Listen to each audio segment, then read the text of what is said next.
L'œuvre littérative majeure de Gilles Sago, la série Défi et sortilèges, a vu ses 8 tomes publiés aux éditions Gallimard entre 1988 et 1992 dans la célèbre collection Un livre dont vous êtes le héros. L'auteur Gilles Sago aura finalement écrit 7 tomes sur les 8 car un est le fait de son collaborateur Bruno Giraudon. Les illustrations intérieures en noir et blanc sont soit de Bruno Pilorget, soit de Philippe Mignon, dont le style, souvenez-vous, avait quelque chose d'un peu plus doux, un peu plus poétique que les classiques. Les couvertures, quant à elles, sont pour les 4 premiers tomes de Christian Broutin et pour les 4 suivants de Donald Grant.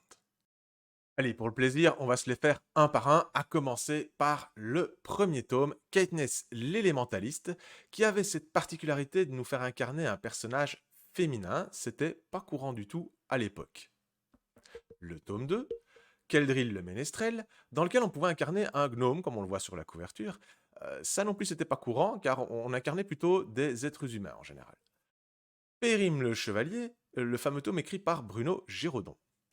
Et le tome 4, Kanjar le Magicien, dans lequel on pouvait explorer la part sombre de la magie. Ça, c'était assez sympa. Cette première tétralogie présente certaines caractéristiques qui témoignent de l'originalité de l'auteur et concepteur du monde de Dorgan, Gildas Sago. Premièrement, l'intrigue se déroule dans un monde plus ou moins ouvert, c'est-à-dire que nous avons une carte géographique et que les personnages sont amenés à se diriger vers l'un ou l'autre lieu en fonction du lieu où ils se trouvent déjà. Donc ça change un peu de la navigation classique. On a ainsi une espèce de grappe de paragraphes dans laquelle on circule, et après, bah voilà, on change de lieu, et de nouveau, une autre grappe de paragraphes, et ainsi de suite. Mais on peut choisir quel lieu, rien qu'en regardant la carte. Deuxièmement, et ça c'était à la demande des éditions Gallimard, Gilles Dassago avait pris la peine d'écrire 4 aventures qui pouvaient être jouées en même temps par 4 joueurs réunis autour d'une table. Alors, les interactions étaient limitées, chacun devait lire pour lui-même de son côté, et à certains moments de l'aventure, il était possible qu'un personnage en rencontre un autre. Moi, je me souviens, quand j'avais joué Périme le Chevalier, et que mon compagnon, lui, il jouait Kanjar le Magicien, je pense, euh, je me souviens qu'il m'avait piqué mon objet de quête et que j'avais pas pu réussir ma mission, que j'avais foiré comme une merde l'aventure. Des bons souvenirs, mais finalement une mécanique qui avait quand même ses lacunes, même si elle témoignait d'une grande originalité pour l'époque. On poursuit avec les 4 tomes suivants qui constituent donc un cycle à part entière, qui commence par Les héritiers de Dorgan, qui est le tome actuellement en réédition chez Scriptarium. La suite avec le Sanctuaire des Orla, la 8e porte, et enfin le 8e tome, l'ultime réincarnation. Cette tétralogie-là présente aussi ses particularités, on va les analyser. Premièrement, l'histoire se déroule 50 ans après les 4 tomes précédents. Donc on peut rencontrer Périme le Chevalier et Kanjar le Magicien, plus âgés et ayant un rôle politique plus important. Ensuite, on n'incarne plus un héros, mais plusieurs. En fait, jusque 4 héros. Et enfin, l'aventure est en fait une suite de 4 tomes. Donc ce n'est plus 4 tomes indépendants.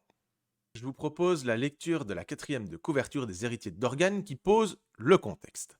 50 ans après la destruction de l'œuf des ténèbres, Dorgan est un monde où il fait bon vivre.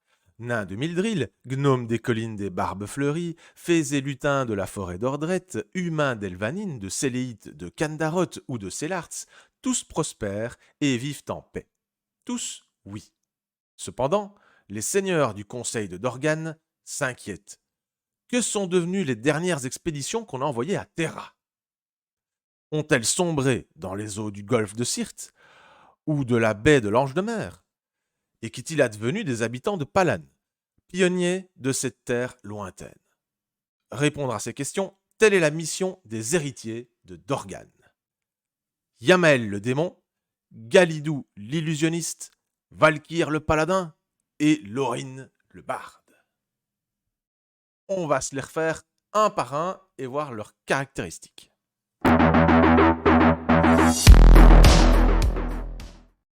Valkyr le paladin, qui a l'air plutôt doué en combat et en initiative comme on se l'imagine, qui a aussi pas mal de vitalité. Et bien sûr, il possède une épée qui a pour nom Asilam. Alors, les statistiques, c'est bien beau, mais voyons un peu de plus près son background. Vous êtes Valkyr le paladin, septième enfant d'une famille sans fortune d'un village proche de la cité des Mille Visages. Votre aptitude au maniement des armes et votre vaillance vous valent d'être remarqué par Girug, maître d'armes de la garde de Sir Périm, le premier chevalier de l'Empire du Ponant. Grâce à son enseignement, vous devenez, avant même d'avoir atteint l'âge de 18 ans, l'un des meilleurs combattants de l'Empire et un soldat irréprochable. Les nombreux tournois auxquels vous participez améliorent encore votre science des armes, tant et si bien que votre nom est bientôt cité avec enthousiasme par les hommes du peuple et respecté par les nobles de la cité. Girug, qui sait que l'élève a déjà dépassé le maître, intervient alors en votre faveur auprès de Caer, conseiller de Sir Périm et commandant de sa garde personnelle. C'est ainsi que le gentilhomme de dernier rang que vous étiez est anobli et devient écuyer. Fier de ce titre, autant pour vous que pour votre famille, vous êtes cependant insatisfait, car la vie de palais n'apaise pas votre soif de prouesse et d'action généreuse. Et si vous souhaitez ardemment devenir un jour chevalier de l'ordre du premier écu, vous êtes convaincu qu'un tel titre ne se gagne pas à faire les 100 pas devant une porte, fût-elle celle d'un empereur. C'est pourquoi, le jour de votre 20e anniversaire, lors d'une audience privée, vous demandez à Sir Périm le droit d'être dégagé de votre charge afin de porter les couleurs de l'Empire de par le vaste monde. En vous écoutant et en vous regardant, le vieil homme se souvient de la passion qui animait le jeune chevalier qu'il fut jadis lorsqu'il parcourait les terres lointaines du monde de Dorgan à la recherche du premier écu de l'Empire. À ses yeux, peu importe que vous ne soyez qu'un simple écuyer, car depuis 2 ans, Sir Périm se tient informé de vos moindres progrès. En vous, il a détecté un cœur noble et généreux, ainsi qu'une puissance et une bravoure sans égale parmi ses meilleurs chevaliers. C'est pourquoi un large sourire éclaire son visage parcheminé lorsqu'il accepte votre requête d'un hochement de tête. Puis, allant au-delà de toutes vos espérances, Sir Périm vous ordonne de poser un genou à terre et il frappe doucement votre nuque du plat de son épée avant de déclarer d'une voix solennelle où perce toutefois une pointe d'émotion. « Valkyr, j'ai le grand honneur de te nommer paladin chevalier errant de l'Empire. » Vous retenez à grand-peine les larmes qui vous montent aux yeux lorsqu'un sifflement métallique qui semble provenir de la lame de Sir Périm se fait entendre.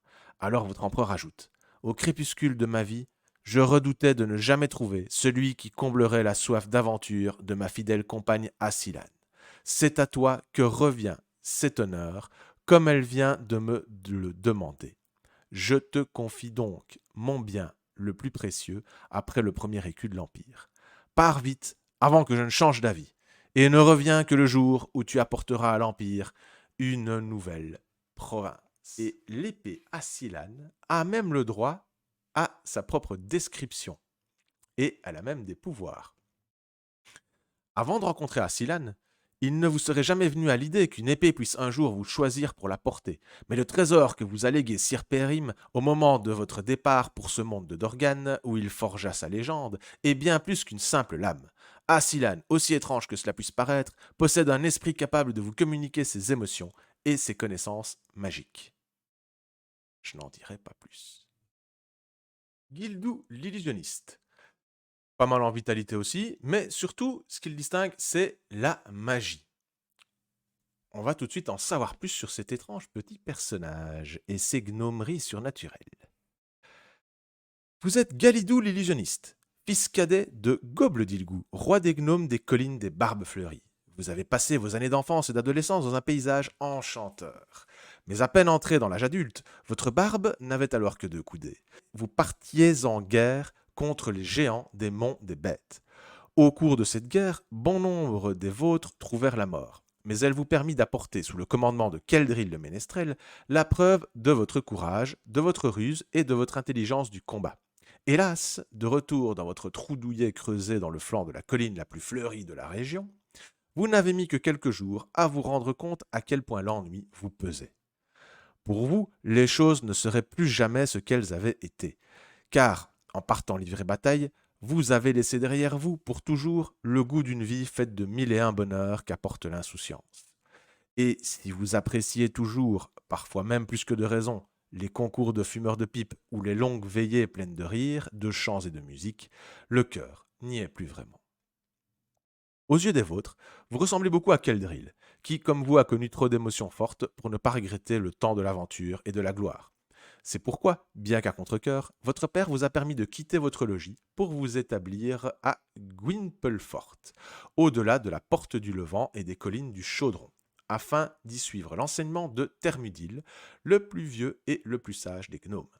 Grâce à lui, vous avez acquis une réelle maîtrise des gnomeries surnaturelles, même s'il reste encore beaucoup à apprendre. Cependant, bien que vous soyez le meilleur élève de Thermudil, c'est avec Keldril que vous avez passé le plus clair de votre temps, car la véritable raison de votre départ des collines des Barbes Fleuries n'est pas celle à laquelle les vôtres ont cru. En réalité, depuis la guerre, vous partagez avec le ménestrel un terrible secret. Dans l'une des nombreuses grottes que vous avez explorées, ensemble dans les monts des bêtes, vous avez découvert un bas-relief étrange, sculpté avec tant de finesse qu'il ne pouvait raisonnablement être l'œuvre d'un géant. Sur la pierre était représentée une créature d'une taille colossale, à en juger par la petitesse des géants agenouillés devant elle. Un texte écrit dans une langue que Keldril put faire traduire par son ami Kandjar avait été rédigé dans le dialecte des prêtres de Malmort. Là où le soleil se couche, se lèvera le dieu de pierre. Ses fils, nés de la terre, soumettront le monde. Depuis ce jour, vous savez que votre destinée est écrite et que vous devez trouver, affronter et vaincre cette créature avant qu'elle ne détruise le monde. Tout un programme. Ah, il a des objets magiques en plus. Une armure de Mildril. Mais oui. Une fiole de soins. Et bien sûr, des pouvoirs, des gnomeries surnaturelles. Je vous en lis une petite. La balade de la tortue. Dès qu'ils croisent votre regard, vos adversaires se mettent à bâiller. Leurs mouvements se ralentissent progressivement. Initiative 5. Durée, c'est la durée du combat. Et c'est une gnomerie de niveau 1. Son effet, retire un dé d'initiative à vos adversaires. Lorin le barde, qui est un peu polyvalent, j'ai envie de dire. Il sait se battre, il a l'initiative, il a un peu de magie, il a de la vitalité. Il est assez complet. Voyons voir ce que nous racontent les annales de Lorin le barde. Vous êtes Lorin le barde, fils de Caithness l'élémentaliste et d'Aria le troubadour. Vous avez passé l'essentiel de votre existence dans la forêt d'Ordret, au cœur du royaume d'Elfham. Comme votre mère, ce sont les fées qui vous ont élevé et les lutins qui furent les compagnons de jeu de votre enfance. Comme elle, vêtus de vêtements légers, richement brodés d'or et de perles, vous courriez prendre des bains de vapeur parfumés avant de participer à d'interminables banquets au cours desquels se succédaient des plats nombreux et raffinés. Comme elle encore, vous avez contemplé l'inoubliable île de cristal, délicatement posée au milieu des coraux, admiré les demi-teintes incertaines de la forêt, respiré les parfums suaves des fleurs entre les lianes et les troncs moussus, marché sur les dalles de marbre blanc des palais cernés de fragiles colonnades, cueilli les succulents champignons qui poussent sur l'écorce des chênes plusieurs fois centenaires, écouté le langage mélodieux des fées et leur chant d'une pureté cristalline. Comme elle toujours, vous avez été initié dès l'enfance à la science des puissances naturelles par Misris, petit lutin sans âge, mais le plus grand de tous les élémentalistes d'Elfham. Mais là s'arrête la comparaison, car s'il est vrai qu'il ne fut guère présent auprès de vous durant vos années d'enfance, votre père occupa très tôt l'essentiel de vos pensées. Grâce à lui, lors de ses brefs séjours à Elfham, vous avez appris tout ce qu'un troubadour connaît de la vie. le don de raconter des histoires, le plaisir du chant, le goût de la poésie et tant d'autres choses. Avec lui, vous avez déjà franchi plusieurs fois les limites du royaume des fées et parcouru de longues distances dans le seul but de voir un monument ou de rencontrer un ami. Si Caithness, Mithris, les fées et les lutins vous ont permis de découvrir les secrets de la nature, Arya vous a donné son bien le plus précieux, un plaisir immodéré des voyages, de l'aventure et surtout de la mer, contemplée pour la première fois à l'âge de 15 ans depuis La Voie des bâtisseurs. La mer, qui explique pourquoi de plus en plus souvent et pour des périodes de plus en plus longues, vous laissez derrière vous la douceur du royaume d'Elfham. Car la sève qui coule dans vos veines est celle d'un marin et d'un capitaine. Et si vous connaissez déjà les rudiments de la navigation, pour avoir souvent vogué sur les eaux du fleuve Côte, vous rêvez de mers lointaines, d'îles inconnues et de trésors enfouis. À vos yeux, rien ne compte plus que la réalisation de votre souhait le plus cher, devenir commandant de la plus formidable armada que le monde ait jamais connue. Il y a des objets magiques aussi, Laurine, les yeux de Méluve. Ah, c'est un Méluve la Noire, gardienne de l'île des morts de Fenga, aussi connue sous le nom de Méluve solitaire, que vous devez ce magnifique collier. Ce bijou qu'elle offrit à votre mère pour la récompenser de sa bienveillance comporte 2 rubis taillés figurant 2 yeux incrustés au milieu d'une chaîne d'or pur. Ce joyau protège son possesseur contre les morts vivants, les esprits maléfiques réincarnés ou les démons. Lors d'un combat face à de tels adversaires, Lorin n'encaissera que la moitié des blessures qui lui seront infligées. Ouais, vaut mieux tout lire avant de commencer l'aventure. Et le meilleur pour la fin, Yamael le démon. Vous êtes Yamael le démon. Aux yeux des enchanteurs de la 6e école de magie de Dorgan, vous êtes cet homme, beau et mystérieux, capable de rendre un oracle, de faire des prophéties. Pour eux, vous êtes ce prêtre qui a volontairement décidé de fuir les sorciers de l'île de Malmort, leurs plus grands ennemis. Mais vous le savez fort bien, tous se trompent, tous sauf un. Kandjar, maître du 9e cercle des enchanteurs de la Cité des Nuages et fondateur de l'école de magie de Dorgan, connaît la vérité. Vous n'êtes pas né sur l'île de Malmort, et vous n'y avez jamais vécu. En réalité, vous avez vu le jour dans un monde qu'aucun être humain n'a jamais contemplé. Mais plus encore, vous n'avez rien de commun avec les créatures de chair et de sang, sauf les apparences. Car vous êtes Yamael, le démon, invoqué en ce monde, il y a plus de 10 ans, par Synapse, grand prêtre de Malmort, qui vous ordonna de tuer Kandjar. Ouh là là. Vous étiez alors fermement décidé à achever au plus vite la mission qui vous permettrait de quitter ce monde froid, si froid. Mais d'un seul mot, le maître des enchanteurs ruina votre espoir d'un retour rapide.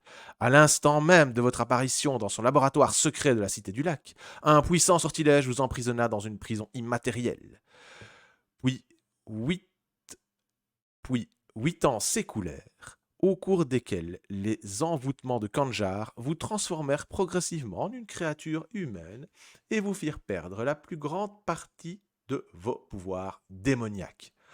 Alors l'enchanteur vous permit de sortir de votre geôle, non sans avoir pris soin de vous libérer du maléfice de Synapse, et obtenu votre parole de démon que vous ne tenteriez pas de franchir l'enceinte de la cité.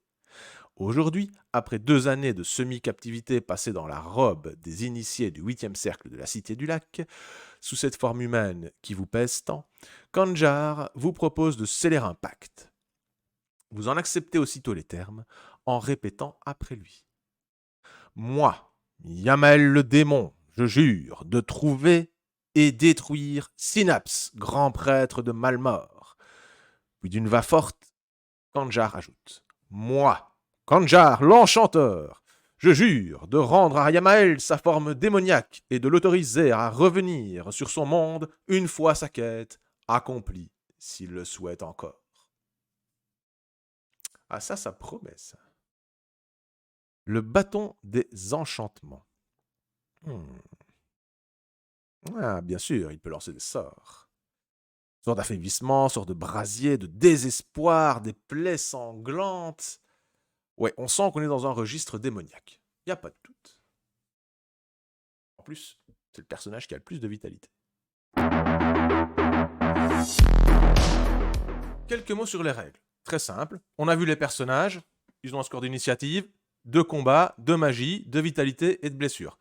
Vitalité et blessure, c'est redondant. En vérité, on marque les blessures jusqu'à atteindre le total du score de vitalité.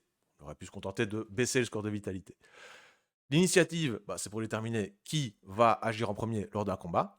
Le score de combat, on lancera 3 dés et si on fait un score égal ou inférieur, on a remporté la passe d'armes. Ensuite, c'est à l'adversaire d'en faire autant. Et si on réussit, on inflige un nombre de dégâts égal à la caractéristique de l'arme qu'on utilise. En l'occurrence, ici, Asilan fait 3 dés de dommages. Et un mot sur la magie, bien simplement, comme pour les tests de combat, il s'agit de lancer les dés, de savoir si on va faire un résultat inférieur ou égal à son score de magie, et ainsi, le sort est activé, et chaque sort, que ce soit une gnomerie surnaturelle ou un sort maléfique du démon, chaque sort possède ses propres caractéristiques. Restent les points de légende. Ils constituent à la fois les points d'expérience et les points de renommée du personnage. Ils peuvent évoluer de manière individuelle ou de manière collective. C'est-à-dire que chaque héros peut avoir un total de points de légende différents.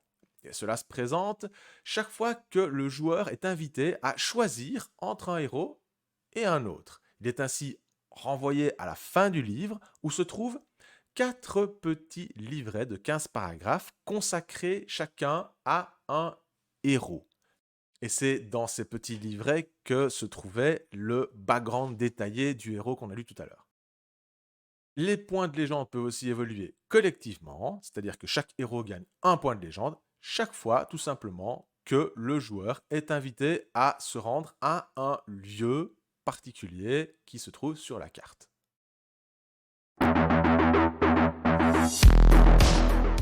Sur le web, on trouve très peu d'informations, de chroniques, de critiques à propos des défis et sortilèges.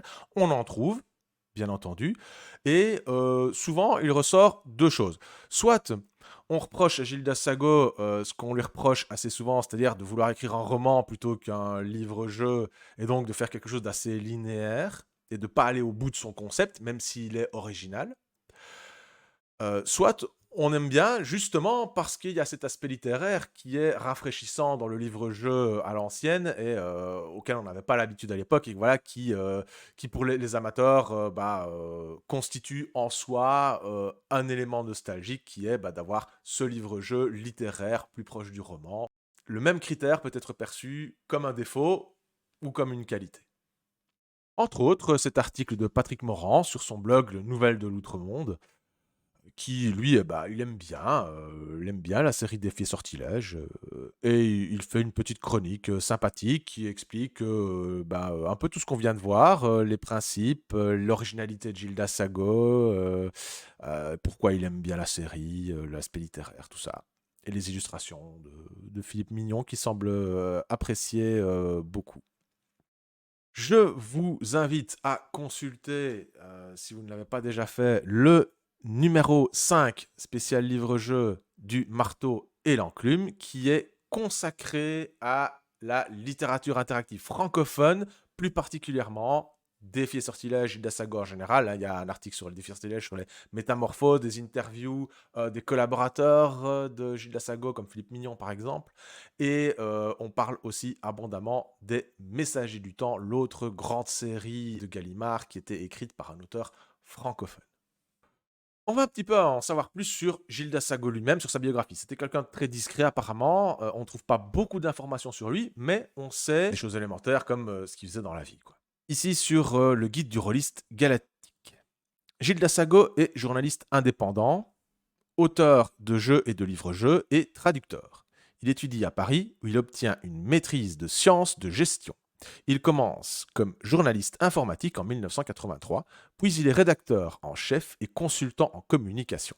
En 2009, il crée la société d'Organes, où il est responsable éditorial et journaliste jusqu'à sa mort en 2018 à l'âge de 60 ans. Paix à son âme, par ailleurs. Auteur de jeux, de livres-jeux, il a effectivement écrit d'autres livres-jeux, une série hélas inachevée, Les Métamorphoses, que j'affectionnais particulièrement, même si elle a beaucoup de défauts. Et il a surtout écrit aussi le premier ouvrage théorique, la première monographie francophone sur les jeux de rôle et aussi sur les livres dont vous êtes le héros. Il y a 3 chapitres, un sur les jeux de rôle, un sur les livres dont vous êtes le héros et un sur les jeux sur micro-ordinateur. C'est assez, voilà, c'est un peu passé, mais voilà, l'ouvrage a le mérite d'avoir existé depuis 1986, d'avoir été commandé par Gallimard, c'est-à-dire qu'à l'époque, ils estimaient que c'était un sujet important. Et il a écrit avant tout le reste. Donc, il a écrit ce bouquin. Il était déjà passionné des jeux de rôle, des jeux de société, avant de devenir un auteur de livres-jeux. On trouve sa bibliographie un peu plus complète, parce que sur le GROG, on ne trouvera que ce bouquin-ci. Si on veut une bibliographie plus complète, on doit consulter des sites comme Planète LDVLH ou la Bibliothèque des Aventuriers. On a un peu plus d'informations, où on peut un peu naviguer, cliquer sur le titre, voir un peu les couvertures. Ici, voilà, on voit Katniss l'élémentaliste, on voit une couverture française, une couverture italienne, je pense. Sur la Bibliothèque des Aventuriers, même principe. On a une liste de ces livres dont vous êtes le héros. Et on a même la chance d'avoir une interview. Le lien apparemment renvoie sur l'interview de Doug Headline. Ça doit être une erreur, mais je confirme qu'il y a bien une interview. Voilà, Gilles Dassago. Interview de Gilles Dassago. C'est vraiment une interview personnelle. Je vous en lis un extrait. Avec le recul, que représente pour vous cette période? Une sacrée tranche de vie. L'aventure des livres dont vous êtes le héros m'a permis de remplir ma bouteille. J'ai pu à la fois satisfaire ma passion des jeux et mon désir d'écrire des livres. J'ai beaucoup appris en faisant cela. J'ai aussi adoré des moments passés dans des écoles ou des bibliothèques en compagnie de lecteurs de livres dont vous êtes le héros. Le revers de la médaille, écrire des livres est une activité plutôt solitaire et l'on passe assez vite aux yeux des autres pour un gentil martien. C'est son point de vue. Bien entendu, le classique Wikipédia qui a le mérite de proposer une liste qui m'a l'air assez exhaustive de sa bibliographie qui va au-delà des livres-jeux qu'il a écrits. Il y a aussi ceux qu'il a traduits. Bon, il n'y en a qu'un, l'As des As. Et évidemment, ces jeux publiés dans la revue Jeux et Stratégie. Il y en a 4 recensés. Au-delà de ça, on peut ajouter encore un jeu de société. C'est sa dernière parution avant sa disparition prématurée. Le jeu créé par Gilles Dassago, Yann Clouet et Vincent Arnoul est un jeu de plateau où chaque joueur incarne l'un des peuples du monde de Terra. Terra, ça rappelle quelque chose aussi. C'est comme ça que se nomme le continent à explorer dans les héritiers d'Organa. Ces joueurs vont devoir coopérer afin d'empêcher l'invasion de la galaxie par une race d'extraterrestres hostiles. En d'autres termes, le premier adversaire des joueurs n'est autre que le jeu lui-même. Jeu de coopération, Star Edge est aussi un jeu de compétition. Si les joueurs ne sont pas collectivement vaincus par leur ennemi commun, celui qui réussira à marquer le plus de points de victoire l'emportera. Curiosité sur Gallica, sur la Bibliothèque nationale de France, on peut consulter des extraits PDF de certains de ses livres. Curieusement, La 8e porte et l'ultime réincarnation, L'As des As, qu'il a traduit, et jeux de rôle, tout savoir sur les jeux de rôle et les livres dont vous êtes le héros. Ce ne sont que des extraits donc, et il y a un lien qui renvoie systématiquement sur une possibilité d'acheter le PDF pour une somme moyenne, on va dire.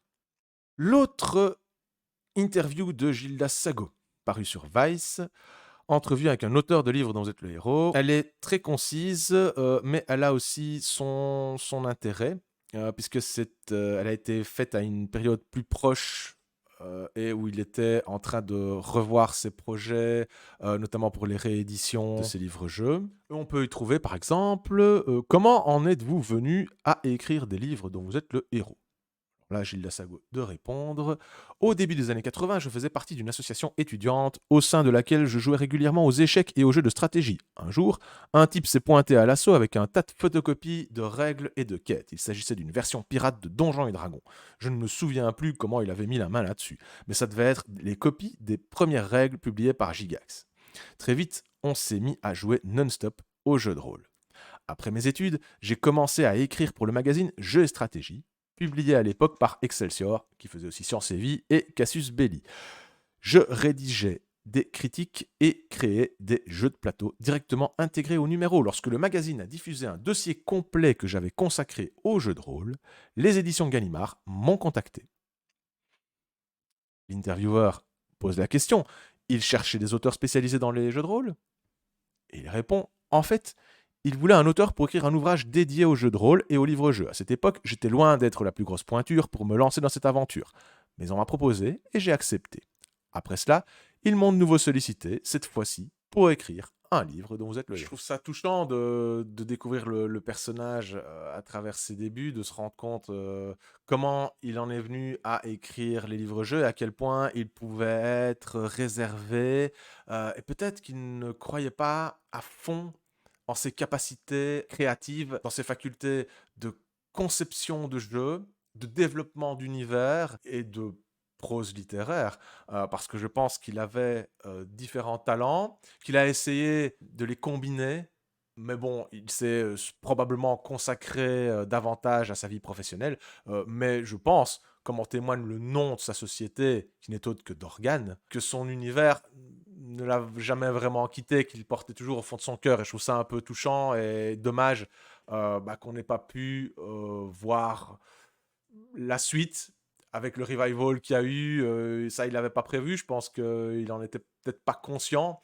Mais enfin bon, qu'importe, il n'est plus là pour en parler, c'est malheureux. Mais je pense qu'on aurait pu avoir quelque chose de fort dans le renouveau du monde de Dorgan.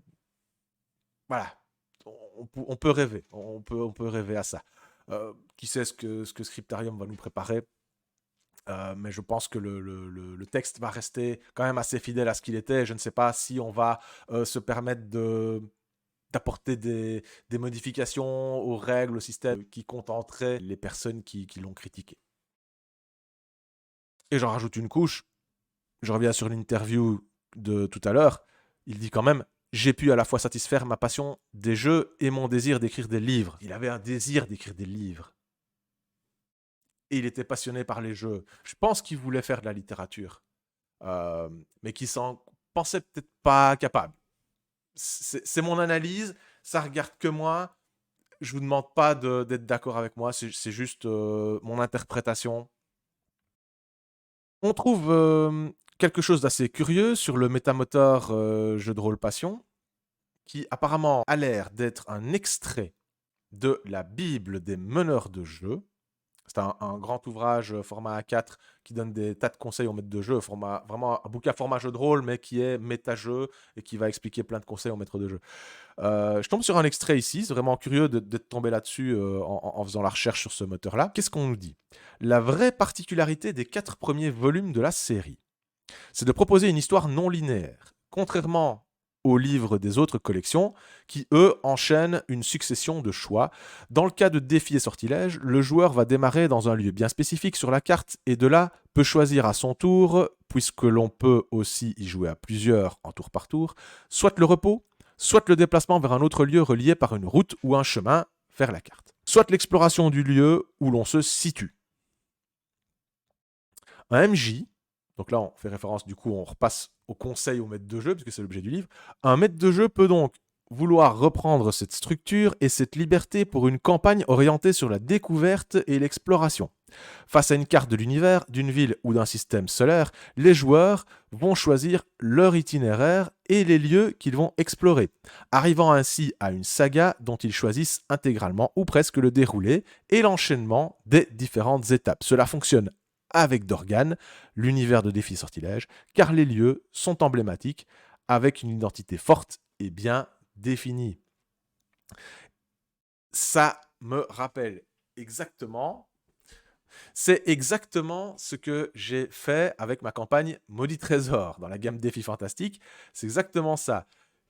La deuxième partie de la campagne dispose d'une carte géographique et les joueurs peuvent choisir où ils veulent aller en fonction des besoins du scénario, en tout cas de leurs besoins à des moments clés du scénario.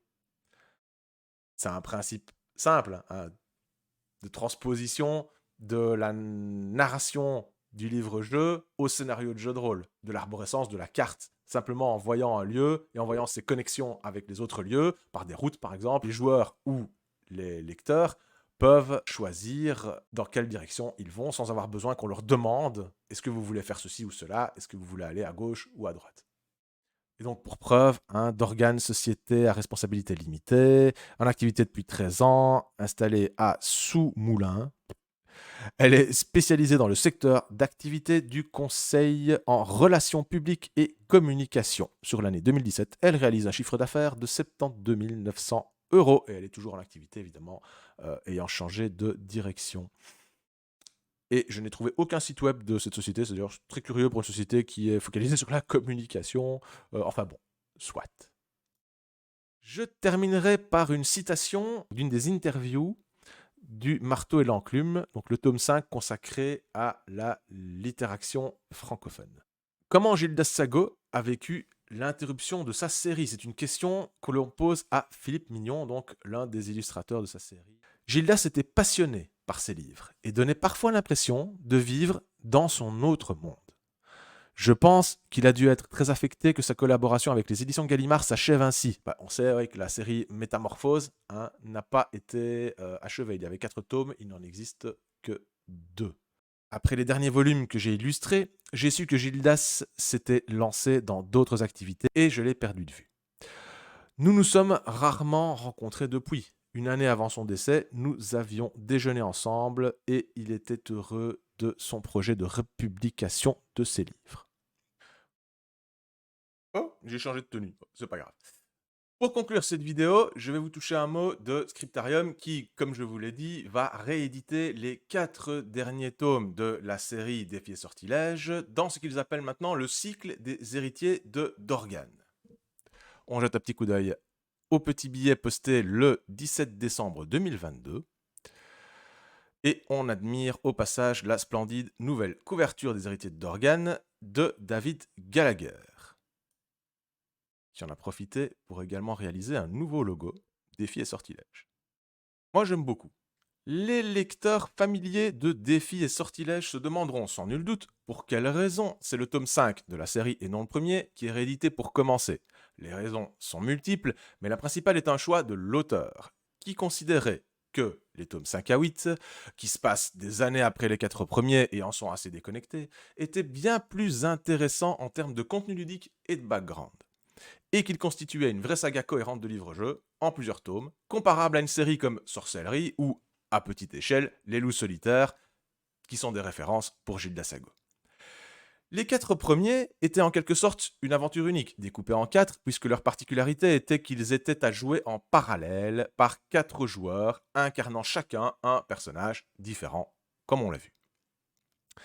Comme une espèce de mini-jeu de rôle mixé avec le système des livres-jeux.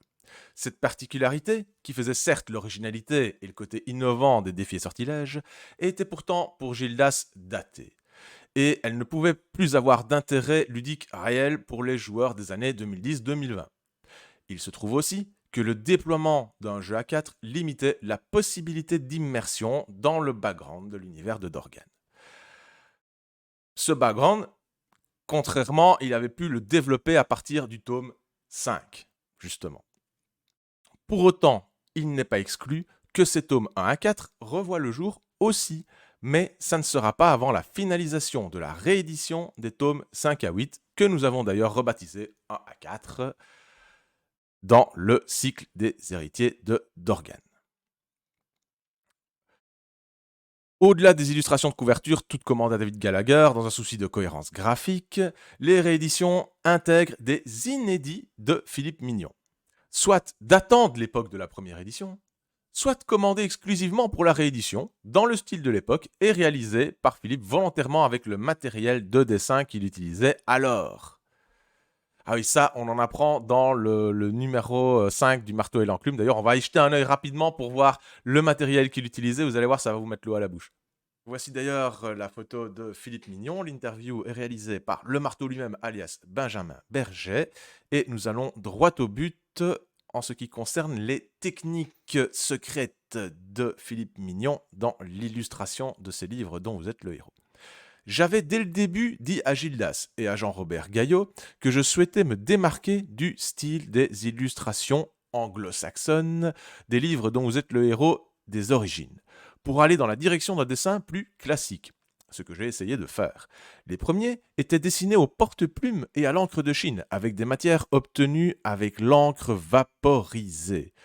Toutes les autres à la plume et encre de Chine, avec des touches d'aquarelle en gris.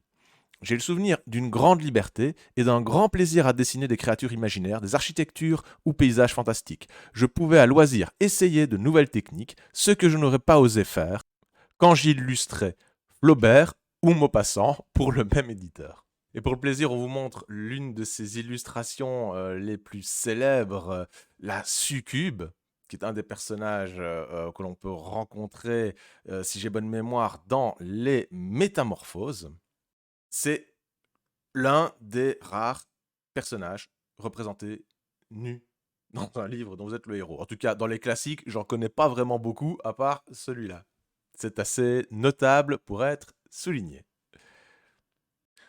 Sur ce, j'espère que cette vidéo vous aura plu. On se donne rendez-vous tous les mercredis sur ma chaîne Twitch. N'hésitez pas à venir me suivre, à liker la chaîne YouTube et ainsi à connaître toutes les activités que je fais en tant que streamer de Livres dans le héros, de jeux de rôle et aussi en tant qu'auteur de Livres dans le héros et de jeux de rôle.